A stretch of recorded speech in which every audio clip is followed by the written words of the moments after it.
Welcome to day 662 of our Web3 journey. I'm Ed Krasenstein, here with my twin brother Brian, and we have a very special guest with us today.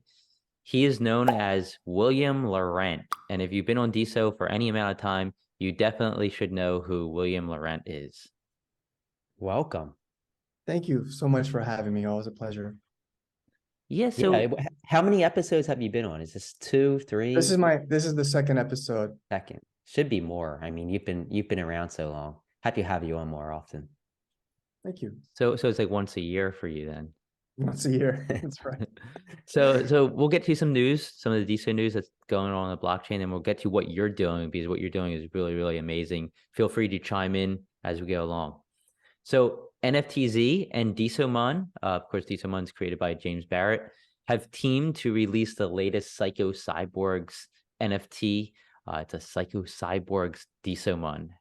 How much more exciting can it get than that, right? So you can claim it now. Just go to the link above this video on DSO or below it on YouTube. Just click the claim action. It's going to tell you what you need to do in order to claim. It's just like give it diamonds, likes, and repost it on the DSO blockchain. Remember, we're also giving away over $2,500 in prizes if you collect multiple Psycho Cyborgs. If you collect and hold all 15 bronze NFTs at a snapshot date, you're going to get a special bronze NFT airdrop. If you collect and hold 5 different silver NFTs at a snapshot date, you're going to get $50 in DSO plus a special silver NFT. And if you collect and hold just 3 gold NFTs at the snapshot date, you're going to get $250 in DSO as well as future utility. So definitely check that out. Yeah, and moving on, Stori, they've released a new update yesterday, and it's quite a doozy. You can now tip creators for sharing their story, and you can earn tips for your own content in diamonds. You can also check your Stori creator balance to see how much you've earned. Cool added feature. It lets people kind of see how much you're making on the Stori app. And you can now swipe through multiple stories. I love what designs that Luis and Lucy are doing along with Rabal. And William, you have them on Web3 in 53 tomorrow at 2 p.m. Eastern time, right? Yeah, we do. And we're super excited. I use Stori probably less than I should. I'll be using it more. And I use Desofy every day. So I'm a huge fan of Rabal. So super excited. Yeah, I think we all use it less than we should. Like every time I post a picture, I should be using it, but sometimes I just forget. I think it's just I have so many apps on my phone, but I've been trying to use them more because I'm really starting to like what they're doing. Agree. Yeah, definitely. And speaking of Rabal and Desofy, yesterday we said that Desofy was releasing their Android app today, and of course today was yesterday. Actually, we were wrong. The Android app for Desofy has been out for I think over a year or something. It's been out for a really, really long time. Apologize for that misstatement. We both have iOS devices, so we really were clueless as to when the Desofy app was released, but it's been out. If you haven't gotten it yet, definitely go to your app store, whether you're on Android, iOS, download Desofy. I'm sorry that Ed dropped the ball on that one. Sorry, Rabal. And the Desofy trending feed is here. This is big. This is big news. They now have a trending feed and a following feed instead of the hot feed and following feed. They use their own algorithm for the trending feed as opposed to the basic algorithm that the hot feed ran on. They're not giving that algorithm out, but they are giving us a few hints on how it works. So number one, the first couple posts of a new user are going to get prioritized. So this is helping boost some of the new users who come onto the DSO blockchain up to the top so more people see their posts and can engage with them. The more engagement a post gets, the higher it ranks. I think that's pretty obvious. The performance of your posts influence the ranking of your future posts, which is a really interesting idea. So if you're constantly putting out good content, your posts are going to rank higher, and you're only going to see every post once. So you're not going to, if you see that post, you're not going to see it again. So your eyes are going to be able to find other posts. So I think I love this. Have you checked this out yet, William? No, I have not. No, I actually, embarrassingly, I often use the pre-Desofy application. What is it? Cloud. I just feed, right? It's because it's more visible to me and more accessible, and I just post from Cloud That's Feed. funny. So I got to get out of that habit. So it's now available on Android and in test flight. It's coming to the Apple iOS store very soon. They're just waiting for their approval. Brian, what were you Yeah, gonna say? I love this because I think it shows the power of DSO because you can have different apps using different algorithms to rank different things. And right now you might be on Twitter and Twitter controls everything. So like if Twitter doesn't like you, if their algorithm doesn't like you, your posts aren't going to bubble to the top of anything. But with DSO, you have all these different options. So if you don't like the way DSO or Desofy is ranking the content, you can use Social World or Diamond app or Story, and you have all these options. So great opportunity to kind of use DSO for what it's good for. Yeah, and this brings us to cyberpunk apes. How many cyberpunk apes do you have, William? I think I have probably 12, but You I don't have have 95 of them? listen, I have the very first one ever created. I have the Genesis piece. I don't know how the hell they gave that one to me, but I have literally the first one ever, number one. That's Not the awesome. number one ape, number one ape of number one of number one. Wow, that's crazy. You're one Yeah, it lucky is. guy. Yeah. So basically what they just announced, and this is pretty exciting, I think, is that number 100 is coming out today. They're going to award that to somebody at 9:30 this morning. So probably right before you watch this video, it's going to be rewarded. But all unclaimed cyberpunk apes have been burned. So the supply of all cyberpunk apes in existence is 83,938, but this amount's going to be decreasing from here. We don't know all the details. We don't know how they're going to decrease this number, but it's going to be happening. So your cyberpunk ape NFTs are going to become more rare. So this is super exciting. I can't wait to see what happens. Yeah, it's interesting because I don't know how they're going to do it. Are they going to allow you to like trade them in or something like that? I don't know. But in other news, SurfSwap released a long blog post talking about their project. If you don't know what SurfSwap is, they basically allow you to swap DSO tokens, formerly called DAO coins, in a super rapid manner. The post talks about all the potential this new platform has. Definitely give it a read. The link is below this video on YouTube or above it on DSO. Check it out, read it. It has a lot of good information about what they're doing. Yeah. And moving on, big news, BitSmart exchange listing. DSO will be listed on Bitmart, not BitSmart. I said BitSmart. Might be smart to be listed on Bitmart though. Trading opens at 11 a.m. Eastern time. You're going to be able to withdraw starting tomorrow at some time. But another exchange, this is important for DSO, the DSO economy. Glad to see this, and I think there's more to come.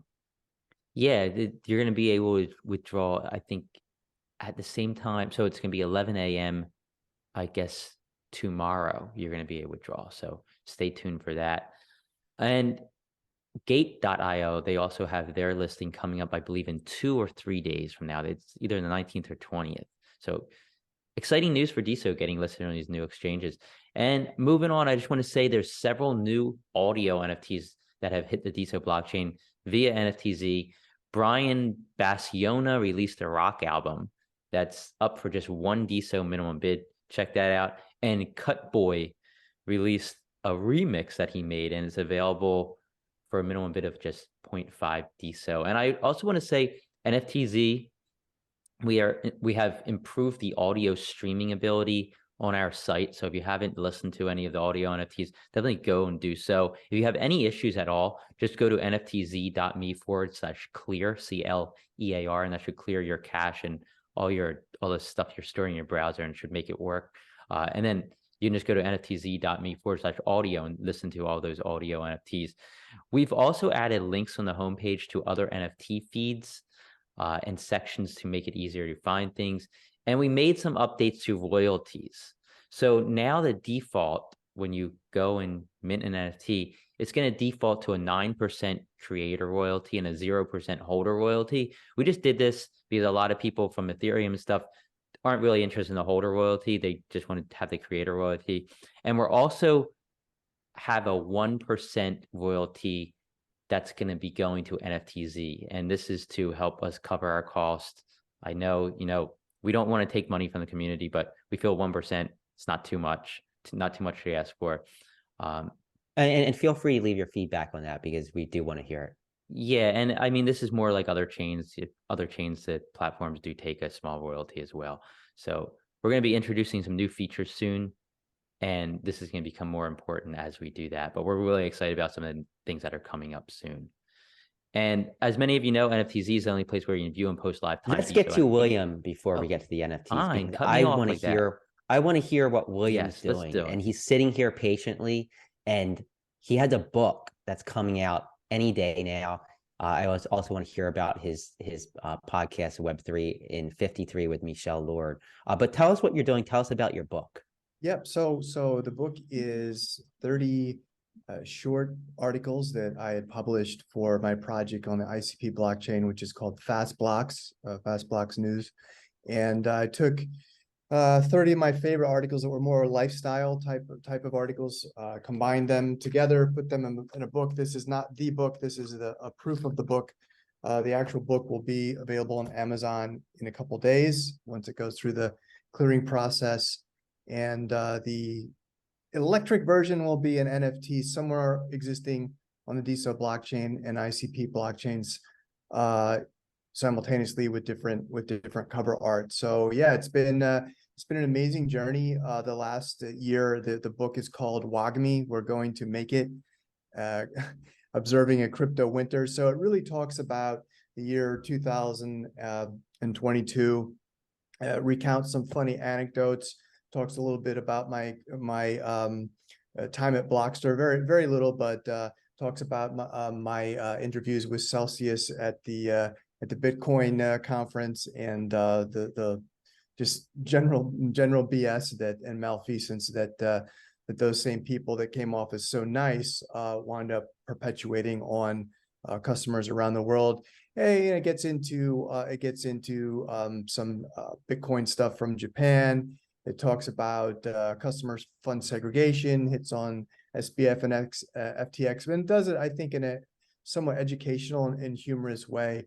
Spent a lot of time putting this together, sent it to an editor, which, the editor always needs an editor. So I'm pretty happy with the way it is now. I'm sure that once it goes live, I'll find a few things that I want to fix, and they'll be fixed, and I'll put a version 2. But I've already started to think about what the next iteration of this book is going to be, and how I'm going to chronicle 2023, especially now that I'm more involved in the Web3 space. I mean, I'm making a living in Web3, right? Which I never aspired to do. It just sort of has fallen into my lap here over the last year and a half.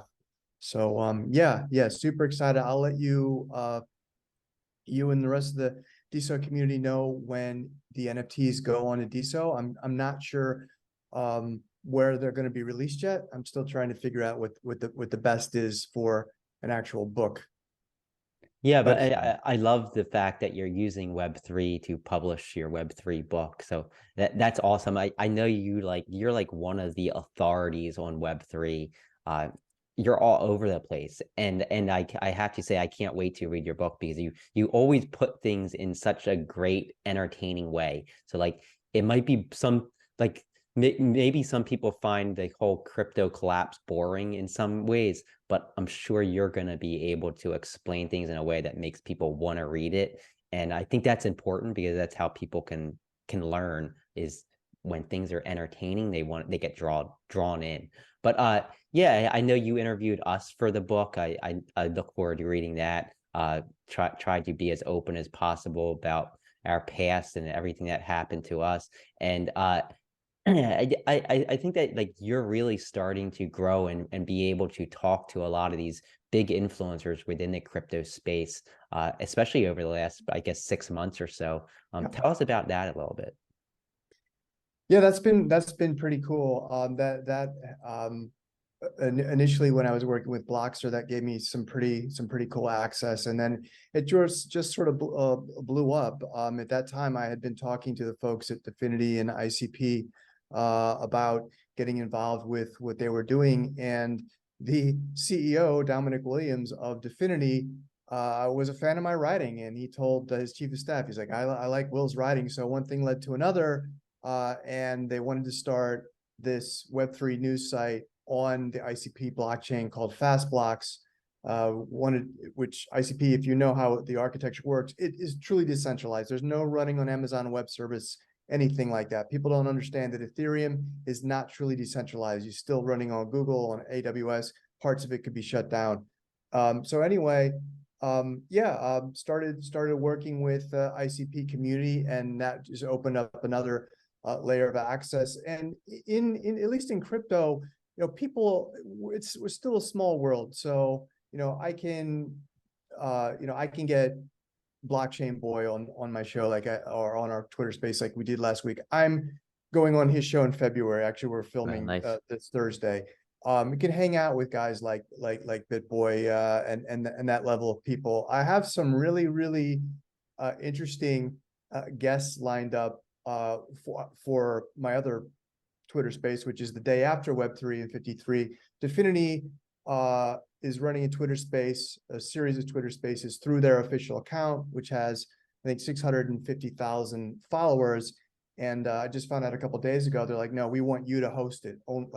You run it. So I'm going to be hosting that. Scott Page is going to be on this Thursday on the Dfinity show. I'd love to have you guys on as well soon. But we have some really interesting names that you might recognize from Wall Street that are getting involved with digital assets and working with their comms team. And now that I have the PR muscle of Dfinity behind me, I can get access a lot easier. So that's a great question, and it's, as getting people to commit to be in your space or on your show is really difficult, and then following up, holding them accountable, it's extremely difficult. So I'm delighted to have the assistance of Dfinity right now. It was a real pain in the butt to get you on the show. I can say that. Yeah, right. Yeah, sure. So when's the book? The book's going to be available in a few days. Is that right? Yeah, the soft copy will be available in a few days. I'm going to be sending out a lot of copies. I'll make sure to send a physical copy to your guys. I'll get your information from Brian. And I'm super excited about this. And I'll see, as you know, Quantum Miami is coming up, I think in like 10 days. BitBoy speaking there. I'll see BitBoy. I've already purchased his book. He's doing a book signing, so I'm hoping that I can sign my book and give it to him while he signs his book. There you go. And hands it back to me. But BitBoy's promised to be on one of my Twitter spaces as well. And I'm also, as you know, he runs a franchise of shows. One of them is called Around the Blockchain. I'll be on that show on Friday. So yeah, it's just things are just snowballing right now in a good way, and it's grinding nonstop. I mean, all I do is work and try and stay in shape, and do family stuff. That's about it right now. There's no time for art, and there's no time to play piano or anything. As you guys are very aware, this Web3 world requires an insane amount of commitment to. That sounds like our life, like Web3 workout family. Yeah. I think Brian had said you guys were working like 18-hour days at one point. It was just back in the day. Back in the day we were. Now with a family, it's a lot less. Yeah. I mean, my daughter's growing. I'll head up to Boston soon to see her, but she's still like, Dad, crypto's a scam. What are you doing? Everybody says that, and it's like, it's so difficult to like pitch something, because that in people's head they're like, oh, it's a scam, he's a scammer, and I think that as we head into another crypto summer, I think over the next 2 or 3 years, I think some of that's going to start changing, because I think crypto is going to go more mainstream, but it's still hard to get past that.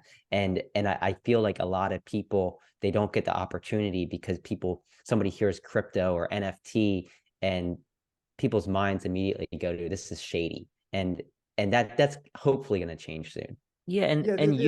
I know you said you're going to work on chronicling 2023, which I think is going to be interesting. Do you have any predictions on what 2023 is going to bring to the Web3 world? do we see a bull market in 2023? And if so, how soon? I think we'll see Bitcoin around 25,000. I think it doesn't really take off until next year. And if you look at the tokenomics with the halving, and I just had a writer do some really good technical analysis that made sense to me. So I think, you know, we'll see a mild bull this year. I'd really love to see that pull some of the altcoins up with it. Just don't know if that's going to happen, because there's so many great projects right now that are starting for liquidity, and you know, I'm nervous about that. But to your point about mainstream adoption, you know, we echo this sentiment every day, but for most people, I think the root of it is the ecosystem just has to mature. It's intimidating connecting to your wallet to something and wondering if you're clicking on the right link, and am I going to get phished? Am I going to get scammed? It's just absolutely terrifying. If I'm not comfortable with it, most people are not going to be comfortable with it. You should have seen me when the FTX collapsed. I had Bitcoin in FTX US, and it was like just a panic, you know, like I got to get this out of here. And then it's taking too long, and it's like 12 hours. I'm like, oh, I just lost a ton of Bitcoin, and I eventually got it. But I mean, just like that had to have scared so many people. And I've been in Bitcoin and crypto since 2012. I can only imagine people that recently got involved and they had to deal with all that. Yeah. Yeah, Bitcoin FTX bought the liquid exchange in Japan, which at the time was the largest exchange.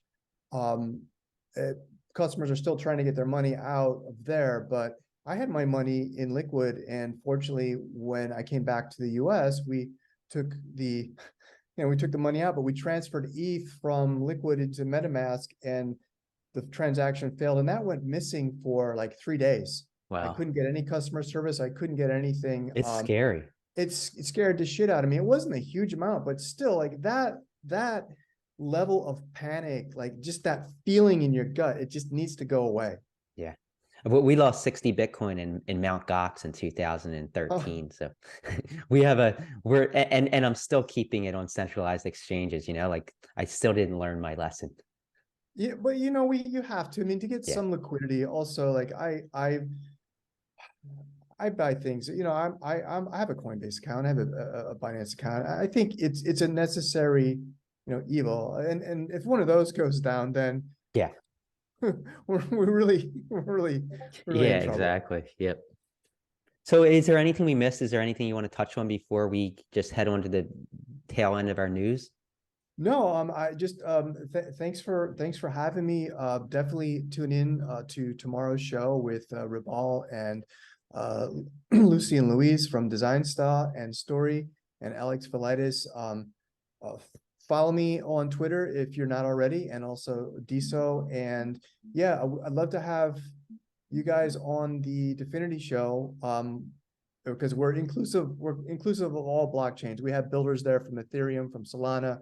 We have a lot of Deso people on. So I'll organize that with Brian. Love to have you guys on. That'd be in awesome. the next few weeks. Yeah, and your show's at 2 p.m. tomorrow. If you're not following William Laurent on Twitter, do that. And you can also set a reminder for his space so that as soon as the space opens up, you get that reminder.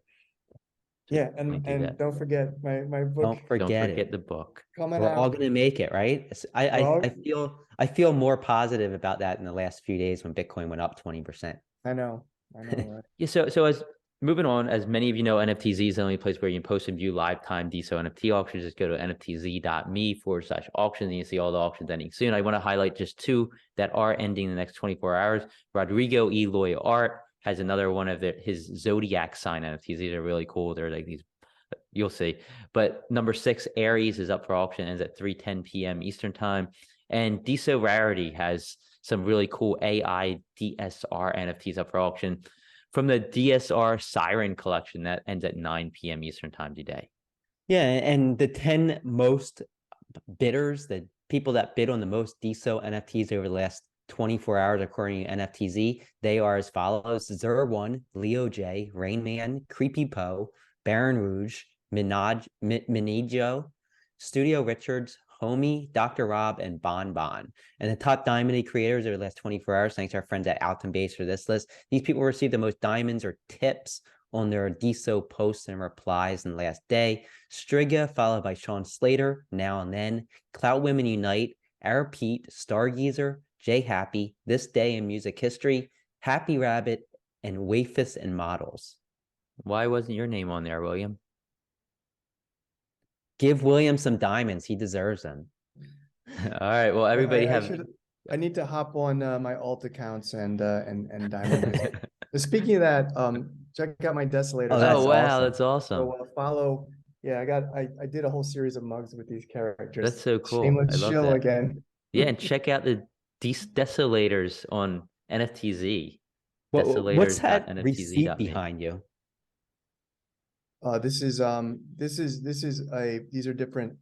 This is the one over here is a samurai, and I made this NFT on Deso, and at the time that's when Deso was like near its all-time high, and I forget who bought that for like $1,000 the NFT, Wow. but I still have the original. This is called the Handyman over here. This is one of Charlie Hilton's favorites. He liked that, which makes me feel happy. This is actually a portrait of, that's actually Brutal. Oh, wow. Brutal. I never knew what Brutal was looked like. This was inspired by Brutal there, as one of my recent pieces, very graffiti art. Now we know what he looks like.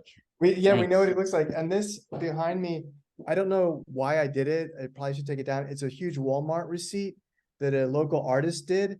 He just like printed these out and gave that. But it's funny because it's for guns and ammo at Walmart in Texas. I just thought it was ironic, and it sort of ties up everything. It looks really cool behind you. Yeah. I like it. Thank you. I mean, who doesn't want a Walmart receipt on their wall, right? I know. All right. Well, everybody have a great rest of your day. Thanks again to William Laurent for coming on our show. Thank you. And we'll talk to you tomorrow.